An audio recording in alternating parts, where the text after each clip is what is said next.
Muy bien, buenas noches, qué bueno que están aquí, muchas gracias por haber venido.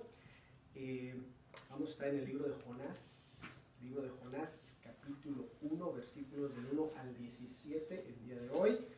El título del estudio es El costo de la desobediencia. El costo de la desobediencia, lo que vamos a estudiar el día de hoy por culpa de Jonás. Déjenme empezar una manera de introducción. Todos sabemos que la desobediencia no es buena. No requiere mucho pensamiento saber que la desobediencia no es buena. Sabemos que cuando desobedecemos, ¿sí?, vamos a tener consecuencias. La desobediencia trae consecuencias. Generalmente las consecuencias no son buenas. Eso lo sabemos de antemano. Piensen cuando ustedes eran niños y desobedecían a sus papás. Cuando no hacían caso a lo que sus papás o su mamá o su papá les decían. Piensen en el tipo de castigo o de consecuencia que su desobediencia traía. ¿Cómo los castigaban? ¿Cuál era la consecuencia de no obedecer a sus papás? En el caso mío, mi mamá era muy especial para los castigos. Generalmente, primeramente nos daba un aviso, nos daba el primer aviso, nos decía que hiciéramos caso o que hiciéramos lo que nos había ordenado. Luego venía un segundo aviso.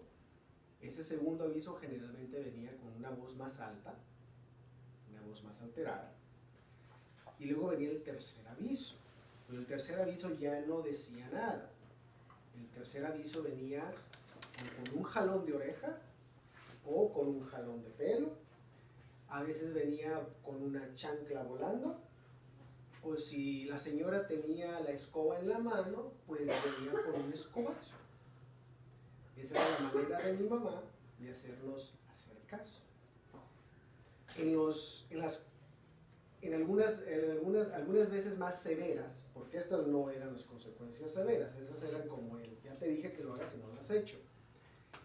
En las consecuencias más severas eran con el cinturón, con el fajo, darnos unos cinturazos, o con el cable de la grabadora, que ese a mí me tocó muchas veces, pegarnos con el cable de la grabadora porque no hacíamos caso. Y la tercera, que a mí nunca se me olvida, era bañarse con agua helada.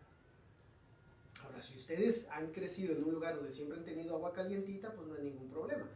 Pero cuando uno crece en una colonia donde no hay agua caliente y el agua fría es agua fría, literalmente fría, ese castigo duele.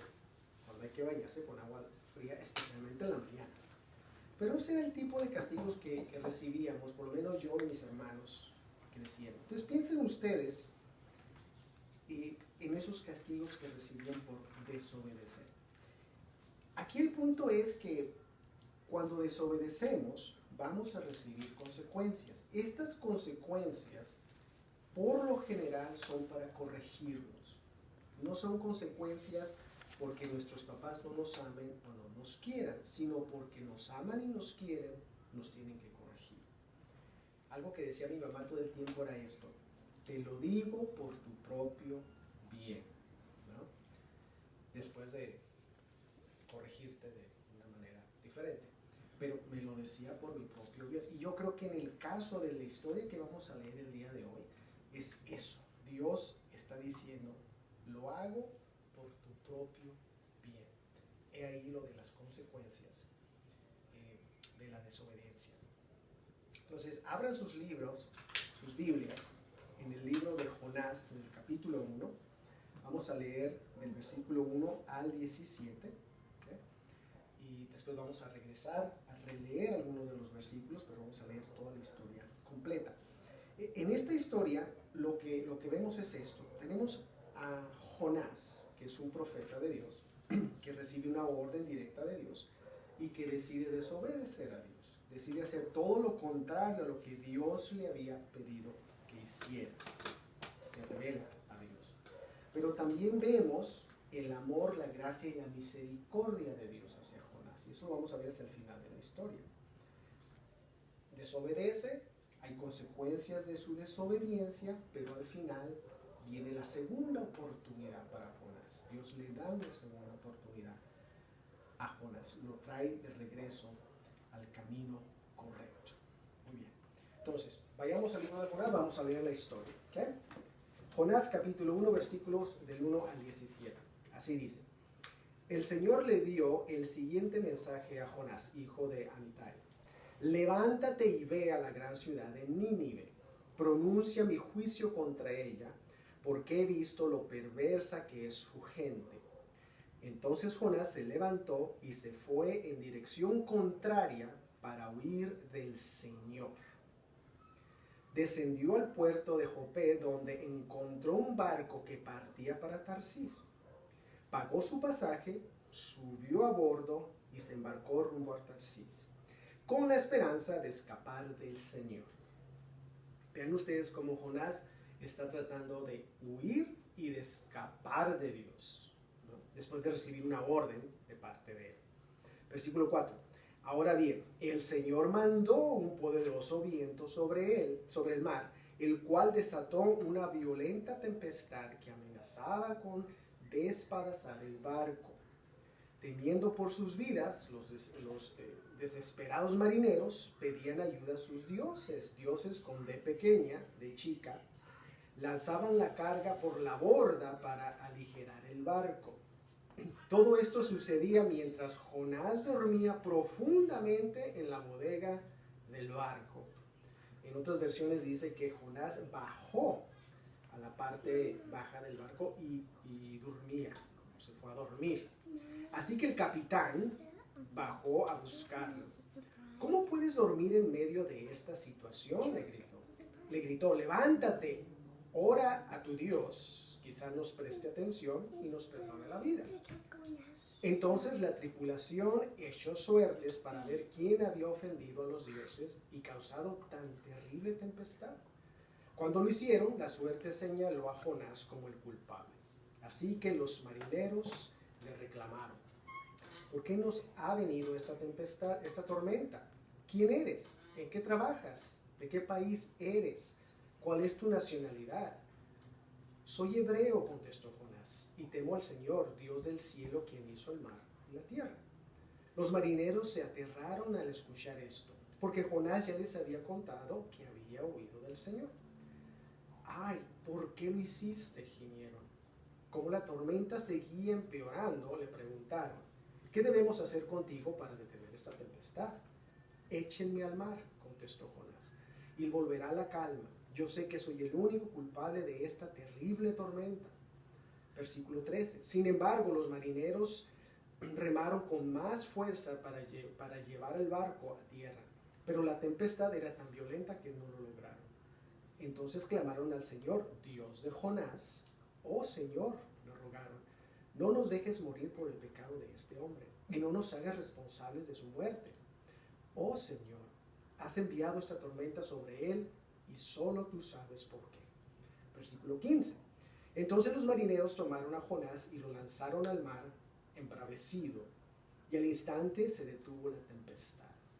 Los marineros quedaron asombrados por el gran poder del Señor, le ofrecieron un sacrificio y prometieron servirle.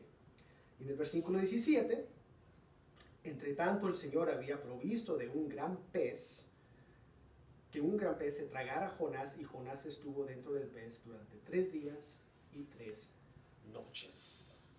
Bien, Jonás desobedece al Señor. Recibe una orden directa de Dios y decide hacer completamente lo contrario de lo que Dios le había dicho. Decide rebelarse a él. Decide rebelarse. Para poder entender de una manera mejor lo que acabamos de leer, del versículo 1 al 17, hay que tener un poquito de trasfondo, ¿sí? De trasfondo sobre los personajes. ¿Quién es Jonás, Nínive, Tarsis, los marineros? Estos personajes dentro de la historia. Entonces quiero mencionar un poco quién es Jonás, ¿no? ¿Por qué es tan importante Jonás aquí en la historia? Bueno, no conocemos mucho sobre Jonás, pero lo que sí sabemos de Jonás lo vamos a encontrar en Segunda de Reyes, y en Lucas y en Mateo, en el Nuevo Testamento y en el Viejo Testamento. Entonces, en Segunda de Reyes se menciona a Jonás por primera vez en el capítulo 14, no lo tienen que leer, lo tienen que buscar. Si lo quieren hacer, está en sus notas. Si no, yo les voy a leer esto ahorita. En 2 Reyes 14, versículos 23 al 25, escuchamos sobre Jonás por primera vez. Y déjenles leo 2 de Reyes 23 al 25. En el año 15 del reinado de Amasías, hijo de Joás, rey de Judá, Jeroboam, hijo de Joás, rey de Israel, ascendió al trono y reinó en Samaria 41 años. Jeroboam hizo lo que ofende al Señor, pues no se apartó de ninguno de los pecados con que Jeroboam, hijo de Nabat, hizo pecar a Israel. Él fue quien estableció las fronteras de Israel desde Lebón Hamat hasta el mar de Arabá, según la palabra que el Señor, Dios de Israel, había dado a conocer por medio de su siervo Jonás, hijo de Amitai, el profeta de Gat-Hefer. Hay una bola de nombres aquí que difíciles de pronunciar y difíciles de entender, pero aquí lo interesante es que se nos está mencionando a Jonás en el Antiguo Testamento, ¿sí? Y lo que esto nos dice a nosotros es que Jonás es un personaje, es un profeta de Dios que sí existió, o sea, no es un personaje ficticio. ¿Y por qué digo esto? Porque se ha escuchado algunos estudiosos que creen que posiblemente la historia de Jonás no es verdadera, es ficticia. Aquí claramente podemos ver que existió, fue un profeta de Dios, ¿sí? No es un personaje inventado, ¿sí? Otra cosa interesante sobre Jonás es que Jesús lo menciona también.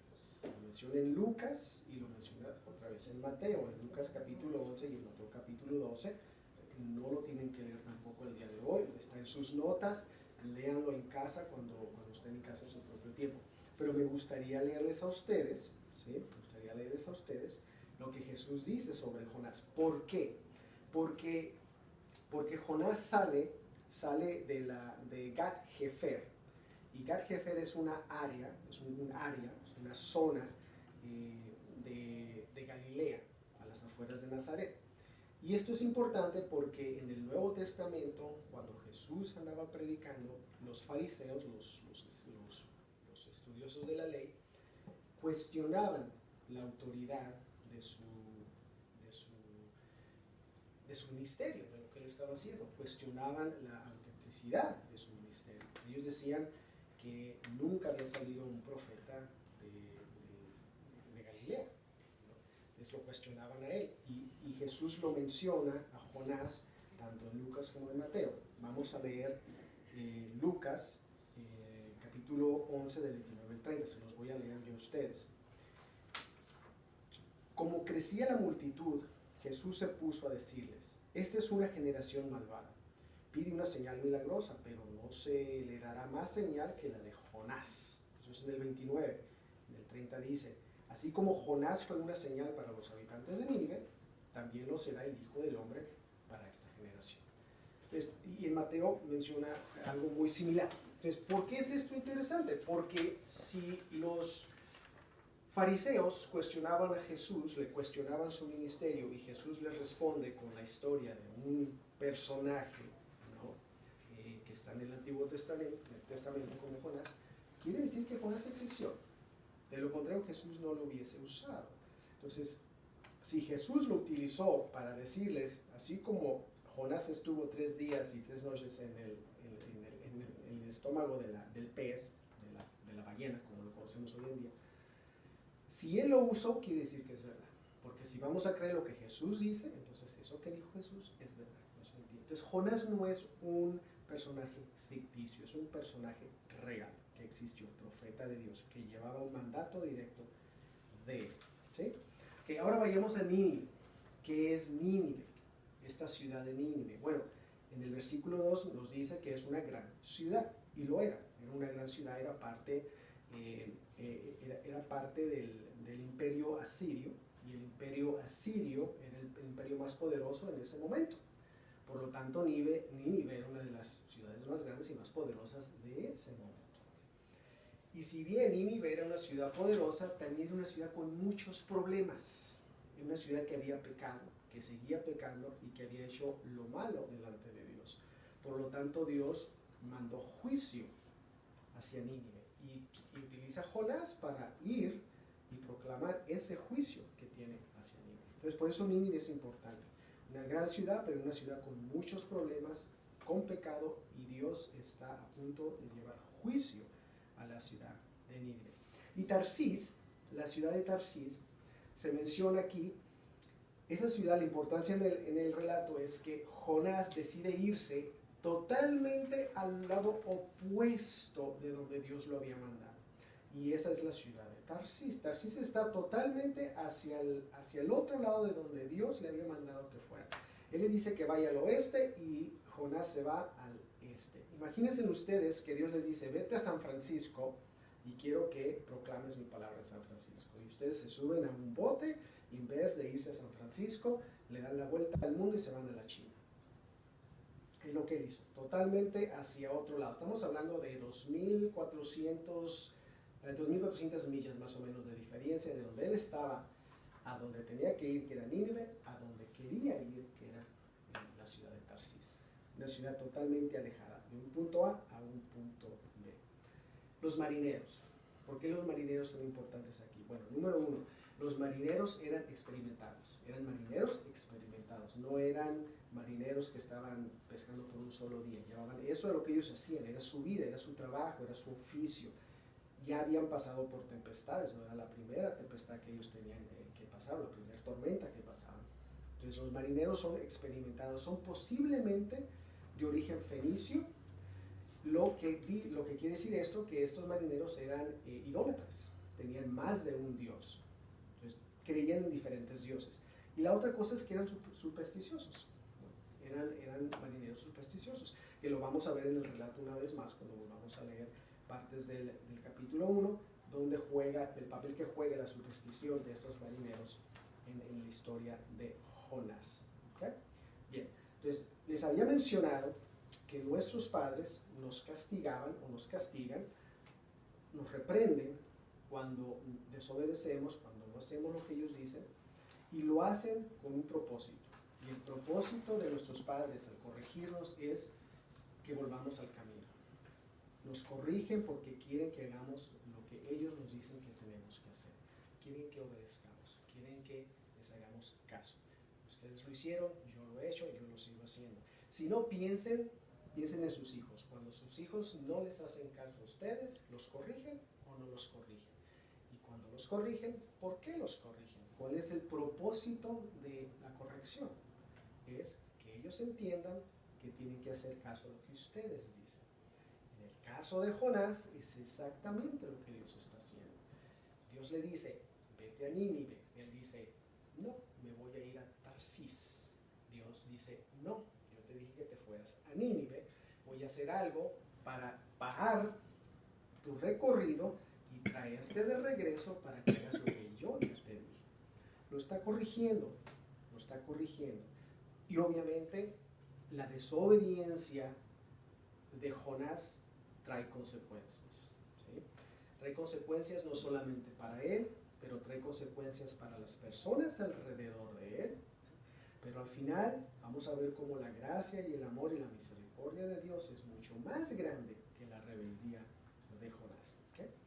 Muy bien, entonces, hoy, basados en el capítulo 1 de Jonás, del 1 al 17, quiero cubrir con ustedes 3 puntos. Y estos 3 puntos están en sus notas, los tienen ahí, y los vamos a cubrir el día de hoy. ¿Okay? Pero quiero que recuerden esto. Dios es el mismo ayer, hoy y siempre. Dios no cambia. Esto lo que quiere decir es que la misma respuesta que Dios tuvo para Jonás cuando Jonás desobedeció es la misma respuesta que Dios tiene para nosotros cuando nosotros desobedecemos. ¿Sí? La corrección para Jonás es la corrección que Dios puede usar para nosotros hoy en día. No cambia, porque al final lo que Dios quiere es que nosotros vayamos por el camino que Él ya nos ha trazado. ¿Sí? Entonces, nuestra desobediencia tiene un costo. ¿Sí? Tiene un costo. Este costo afecta también a las personas que nos rodean y la desobediencia también nos puede enfriar espiritualmente. Entonces, el costo de la desobediencia, número uno, afecta a las personas que están a nuestro alrededor y también nos puede enfriar espiritualmente. Eso lo vamos a ver en el recorrido que vamos a hacer hoy sobre el capítulo 1. En sus notas tengo 3 lecciones del pasaje, ¿okay? Y están enumeradas. La primera lección que quiero cubrir el día de hoy es que cuando uno desobedece, Dios puede mandar tormentas en nuestras vidas, ¿sí? Dios puede mandar una tormenta para hacernos retroceder, que fue lo que hizo con Jonás. Y hay 2 tipos de tormentas que me gustaría cubrir el día de hoy, utilizando el pasaje que tenemos al frente. Y se las voy a dar. Una de ellas es la tormenta de corrección. Una tormenta de corrección. El segundo tipo de tormenta que Dios utiliza muchas veces en nuestras vidas es una tormenta para perfección. La primera tormenta es de corrección y otra tormenta, o una segunda tormenta, sería de perfección. Veamos otra vez a Jonás. Que veamos otra vez lo que pasó con Jonás. Los versículos del 1, 2, 3 y 4, ahí es donde los dice. La palabra del Señor vino a Jonás, hijo de Amitai. Anda, ve a la gran ciudad de Nínive y proclama contra ella que su maldad ha llegado hasta mi presencia. Jonás se fue, pero en dirección a Tarsís para huir del Señor. Bajó a Jope, donde encontró un barco que zarpaba rumbo a Tarsís, pagó su pasaje y se embarcó con los que iban a esa ciudad, huyendo así del Señor. Entonces, él huye. En vez de hacer lo que Dios le había dicho que hiciera, que fuera a Nínive, decide irse totalmente al lado opuesto, o sea, en rebeldía total y desobediencia total. ¿Cuál es el resultado de esto? Bueno, lo vemos en el versículo 4. Pero el Señor lanzó sobre el mar un fuerte viento y se desencadenó una tormenta tan violenta que el barco amenazaba con hacerse pedazos. En la gracia, en el amor, la misericordia de Dios, Él decide ir por Jonás. Jonás va hacia el otro lado y Él dice, no te voy a dejar que vayas, te voy a regresar, y para eso le manda una tormenta. Les menciono yo que tenemos tormentas de corrección y tormentas de perfección. Ahora, déjenme hacer una pausa pequeña aquí. Todos nosotros, por el hecho de estar vivos, podemos pasar por tormentas.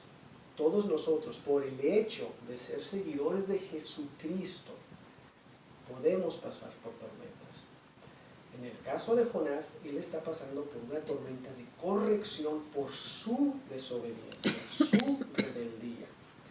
Si ustedes están pasando por una tormenta en este momento, no necesariamente quiere decir que es porque ustedes estén en rebeldía o estén en desobediencia a Dios. Puede haber otras razones. En el caso de Jonás, fue por lo que él decidió hacer, desobedecer a Dios. Entonces, no piensen que por el hecho de estar pasando por una tormenta, automáticamente estamos en rebeldía o en desobediencia. No es el caso. ¿Okay? Bien. Entonces, la tormenta de corrección, ¿por qué Dios manda entonces una tormenta de corrección a nosotros? Y lo explicaba yo en la introducción. Así como nuestros padres nos corregían a nosotros, o nos siguen corrigiendo hoy en día, cuando no hacemos caso de lo que nos dicen, de la misma manera Dios lo hace. Dios es nuestro Padre. En el momento que nosotros aceptamos a Jesucristo en nuestras vidas, fuimos adoptados por Dios. Eso nos hace hijos de Dios. Por lo tanto, Dios, como buen Padre que es, nos va a corregir cuando necesitamos la corrección. El caso de Jonás es exactamente lo que él está haciendo. ¿Okay? Busca la manera de corregirlo y de traerlo al camino que él ya le había designado desde un principio. Aquí la cuestión es esta. Dios no se va a sentar y a contemplar que sus hijos se rebelen. No se va a sentar a contemplar la rebelión de sus hijos. Como ya lo dije, como buen padre va a buscar la manera de regresarnos al carril que Él tiene para nosotros. Déjenles leo Hebreos 12, versículos del 5 a 10. Está en sus notas para que lo lean en casa y lo estudien en casa. Se los voy a leer, tiene que ver con la disciplina del Padre. Versículo 5 de Hebreos 12. Y ya han olvidado por completo las palabras de aliento que como hijos se les dirigen. Hijo mío, no tomes a la ligera la disciplina del Señor, ni te desanimes cuando te reprenda, porque el Señor disciplina a los que ama y azota a todo al que recibe como hijo. Entonces, ¿por qué nos disciplina Dios? Porque somos sus hijos. Dios se convierte en nuestro Padre. Y como buen Padre nos tiene que disciplinar cuando así sea necesario. Versículo 7. Lo que soportan es para su disciplina, pues Dios los está tratando como hijos. ¿Qué hijo hay a quien el Padre no disciplina? Si a ustedes se les deja sin la disciplina que todos reciben, entonces son bastardos y no hijos legítimos. Después de todo, aunque nuestros padres humanos nos disciplinaban, los respetábamos. No hemos de someternos con mayor razón al Padre de los Espíritus para que vivamos. En efecto, nuestros padres nos disciplinaban por un breve tiempo, como mejor les parecía. Pero Dios lo hace para nuestro bien, a fin de que participemos de su santidad. En otras palabras, Dios nos va a disciplinar para el bien de nosotros. Lo mismo está haciendo con Jonás. Una tormenta de corrección es el tipo de tormenta que nosotros mismos creamos. Cosechamos lo que sembramos, experimentamos las consecuencias de nuestras acciones. Jonás está experimentando la disciplina de Dios. Como hijo de Dios está siendo corregido por su rebeldía. Es un recordatorio para Jonás del amor de Dios hacia él, y que a pesar de su desobediencia lo busca y lo quiere de regreso. Quiere que haga lo que él ya le ordenó que hiciera. Al pasar Jonás por esta tormenta, Dios le está diciendo: eres mi hijo, te amo, te quiero, y quiero que seas obediente a mi palabra. Jonás, tú y yo no hemos terminado. Eso es lo que Dios está diciendo a Jonás. Por eso lo está pasando por una tormenta de corrección. Por eso manda esta tormenta de corrección. La otra tormenta que les mencioné, que quiero explicar brevemente, es la tormenta que experimentó José. En Génesis 37, si lo quieren leer en casa, está en sus notas también, para que lean la historia de José. Si se acuerdan algo de la historia o no se acuerdan de la historia, léanlo en casa en Génesis 37 para que vean ustedes la vida de José. La tormenta que él pasó es lo que yo llamo una tormenta de perfección, no de corrección, porque José no había hecho absolutamente nada mal. José no estaba en rebeldía ni estaba desobedeciendo a Dios. José pasó por una tormenta para perfeccionarlo a él. Eso no quiere decir que José fuese perfecto, sino que Dios lo estaba trabajando, lo estaba moldeando para que fuera más al carácter de Dios mismo. Lo estaba moldeando para algo mejor, para su futuro. Y muchas de las veces nosotros vamos a pasar por tormentas de perfección porque hay áreas en nuestras vidas, ¿sí?, donde Dios quiere pulirnos, quiere lavarnos. ¿Para qué? Para que seamos más como Jesús, para poder ser más como Él. No porque estemos en rebeldía o estemos mal o estemos en pecado. Esas son las tormentas de perfección. Y José pasa por varias cosas en su vida. Sus hermanos lo traicionan, lo venden como esclavo. Después, en la casa donde él trabajaba, la mujer, la esposa de su amo, quería que se acostara con ella, lo acusan, lo meten a la cárcel. Pasa por diferentes situaciones que fueron moldeando el carácter, la vida de José. Y aquí lo interesante es que al final Dios tenía un plan perfecto para él, ¿no? José terminó siendo ahora sí que la segunda persona más importante de Egipto, ¿no? Entonces, tormentas de perfección versus tormentas de corrección. Muchas veces de nosotros pasamos por tormentas de perfección, no necesariamente de corrección. Y si ustedes quieren saber si están pasando por una tormenta actualmente y quieren saber si es de perfección o de corrección, simplemente pregúntense: ¿hay algo en mi vida que Dios necesita corregir? ¿Algo que estoy haciendo mal? ¿Algo en lo que estoy yo equivocado? ¿Que estoy en rebeldía? ¿Que estoy en desobediencia? Si es sí, pues entonces tal vez su tormenta es de corrección. Pero si no, entonces tal vez esa tormenta es de perfección.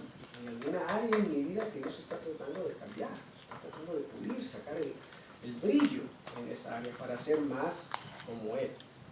Entonces, dos tormentas que pueden venir a nuestras vidas, ambas dadas por Dios, para lo mismo, para el beneficio de nosotros.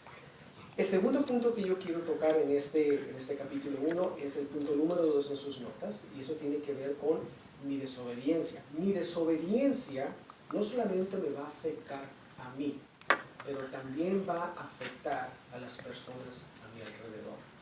Va a afectar a mi esposa, a mi esposo, va a afectar a mis hijos, a los compañeros de trabajo.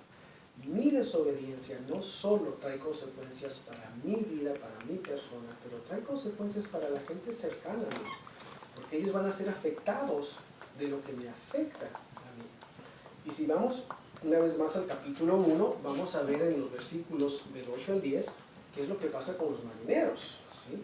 Jonás se ha revelado a Dios, Jonás sube al barco, Jonás va en el barco, Dios manda la tormenta, y la tormenta no solamente lo está afectando a él, afecta también a los otros tripulantes del barco, a los marineros. Y vamos a ir al versículo 8 para releerlo, solamente para ver qué es lo que está pasando aquí. Así que los marineros le reclamaron: ¿Por qué nos ha venido esta espantosa tormenta? ¿Quién eres? ¿En qué trabajas? ¿De qué país eres? ¿Cuál es tu nacionalidad? ¿No? Y antes de eso, ellos se asustaron por la tormenta. Ahora imagínense ustedes, yo les había mencionado que los marineros eran marineros experimentados, no eran marineros principiantes, no estaban en su primer viaje. Estos hombres estaban acostumbrados a ver de todo, estaban acostumbrados a las tormentas también, para que ellos se aterrorizaran y empezaran a echar las cosas que había en el barco, echarlas al mar, que son las provisiones que posiblemente ellos llevaban para sobrevivir los días que iban a andar en el mar. Quiere decir que esos marineros realmente vieron que la tormenta era fuerte, no era una tormenta común y corriente, era una tormenta realmente sobrenatural, y les dio miedo, al punto que tuvieron que echar suertes, ¿no?, para ver quién era el responsable de esto. Estaban aclamando a sus dioses. Les había mencionado yo que ellos posiblemente tenían diferentes dioses, eran de origen fenicio, y estaban aclamando a sus dioses, ¿no? Y van y traen, el capitán va por Jonás, que está durmiendo, el hombre está durmiendo prácticamente, y le dice que tiene que aclamar a su propio Dios para que lo salve de esta tempestad. Entonces mi desobediencia va a traer consecuencias también para la gente que me rodea, consecuencias para mí, para mi familia. Cuando yo estoy en pecado, traigo el pecado a mi hogar. Cuando yo estoy en pecado, traigo el pecado a mi trabajo, traigo el pecado a mis compañeros de trabajo, a mis compañeros de donde quiera que yo ande. El pecado me va a seguir a mí, y la gente con la que yo ande, yo también traigo el pecado. Y esto hay que tener mucho cuidado con eso. Por eso es muy importante obedecer lo que el Señor nos ha dicho una y otra vez. Y dentro de ese punto número 2 también tengo, y puede congelarme espiritualmente. Aparte de que me afecta a los demás, también me puede congelar espiritualmente, puede enfriar espiritualmente, me puede dormir espiritualmente. Apúntenle ustedes ahí los adjetivos que quieran: congelarme, enfriarme, dormirme. Puede llegar el punto en que a mí ya no me importa lo que la palabra de Dios tiene que decir en mi vida. A ese punto llega la desobediencia muchas veces, donde nos entregamos totalmente al pecado y ya no nos importa lo que nos digan o lo que nos diga la palabra de Dios. Jonás se puso a dormir. Mientras los marineros estaban aterrados, clamando a sus dioses, Jonás estaba durmiendo. Cuando Jonás lo que debió de haber hecho es aclamar a Dios, pero no se pudo dar cuenta de lo que estaba pasando porque el hombre estaba durmiendo. Bien, punto número 3 que quiero tocar con ustedes. Y aquí es donde quiero empezar a terminar, a concluir.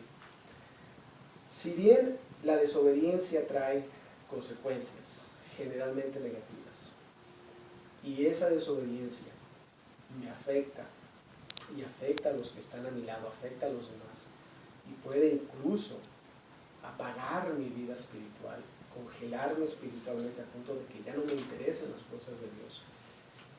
Dios siempre da una segunda oportunidad. Dios es un experto en segundas oportunidades y constantemente nos está dando esa segunda oportunidad. Al final de la historia vemos cómo Dios escucha a Jonás. Los marineros lo avientan, al final lo avientan al mar. Él les dice, yo sé por qué está pasando esto. Reconoce qué es lo que está sucediendo. Y les dice, y la solución es que me avienten al mar. Porque Dios está enfurecido conmigo, no con ustedes. Y los marineros lo echan al mar y el mar cesa. La tormenta cesa. ¿Por qué? Porque Dios obtuvo lo que él quería Jonás. Porque está trabajando en Jonás. A pesar de mi desobediencia, punto número 3, Dios me busca y quiere usarme. A pesar de la desobediencia de Jonás, Jonás le da la oportunidad de que se arrepienta, de que medite en lo que hizo y que regrese a hacer lo que ya le había dicho que tenía que hacer. Hoy no vamos a cubrir los siguientes capítulos de Jonás, pero si ustedes leen la historia completa en casa se van a dar cuenta que al final Jonás tuvo que hacer lo que Dios le dijo que hiciera. Después de pasarse 3 días y 3 noches en el estómago de una ballena o de un pez o de lo que haya sido. Le dio tiempo de que meditara y el pez lo avienta y al final tiene que hacer lo que Dios le dijo que hiciera. Y de igualmente Dios hace lo mismo con nosotros. Él nos manda a hacer algo, nosotros desobedecemos y nos tiene que ir a jalar de la oreja, nos trae de regreso y nos dice, o lo haces o lo haces. Y Jonás tuvo esa segunda oportunidad. En la parte de abajo dice, un sacrificio detiene la ira del Señor.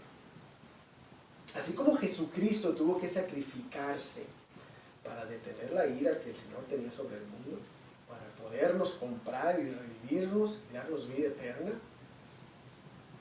Jonás tuvo que sacrificarse, lo tuvieron que aventar al mar para que Dios calmara su ira que tenía sobre Jonás y darle esa segunda oportunidad de que volviera a hacer las cosas.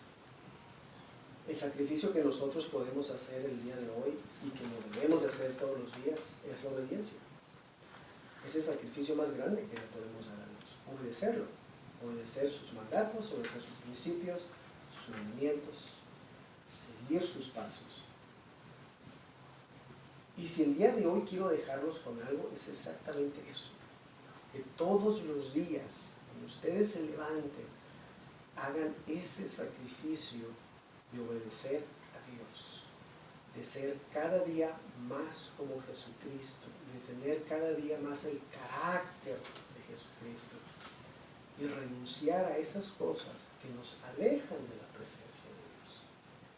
Es el mejor regalo que le podemos dar a Dios por lo que Él ya hizo por nosotros. Jonás tuvo que pasar por una tormenta para poder entender esa parte, a pesar de que era profeta de Dios. Tuvo que pasar por una tormenta para poder. Nosotros hoy tenemos la oportunidad de leer este capítulo y decir, yo no quiero pasar por ahí. Yo no quiero pasar 3 días en el estómago de un animal, de un pez, de una ballena, de lo que sea. Prefiero obedecer. Siempre que leo pasajes de obediencia, me recuerda mucho a nuestro hermano Sammy, para los que lo conocen. Él siempre decía, está muy claro, si obedezco, me va bien. Y si no obedezco, me va mal. La decisión es mía. Y lo mismo les digo a ustedes. Si obedecen, les va bien. Si no obedecen, acuérdense de Jonás. No le fue nada bien. Y otra cosa aquí, los marineros terminan creyendo en Dios. Terminan convirtiéndose a Dios. Un efecto secundario de la desobediencia de Jonás. Los marineros renuncian a sus dioses con D chiquita, ven el poder de Dios y deciden hacer votos a Dios y deciden seguir a Dios. De todas las situaciones, Dios siempre busca la manera de usar esas situaciones para la honra y la gloria de Él. Y lo mismo hace nuestros días. Oremos. Padre bendito, Señor Todopoderoso, gracias te damos, Padre, el día de hoy por tu palabra, por la enseñanza que tú ya tenías predestinada para cada uno de nosotros. Gracias, Padre, por medio de tu Espíritu Santo la entendemos. Te pido, Padre, que no solamente la escuchemos y la leemos, pero que también la pongamos en práctica todos los días en nuestras vidas, Padre Celestial. Te pedimos todo esto, Señor, en el nombre de Cristo Jesús. Y gracias te damos, Padre, porque hasta este momento no hemos tenido que pasar el tipo de tormenta que Jonás tuvo que pasar. No hemos tenido que pasar por la situación que Jonás ha pasado o pasó para poder entender que tú eres grande y que te tenemos que obedecer. Gracias porque nos das la oportunidad de hacerlo bien desde un principio para no tener que hacerlo después de pasar por una tormenta de corrección como la de Jonás. Gracias, Padre.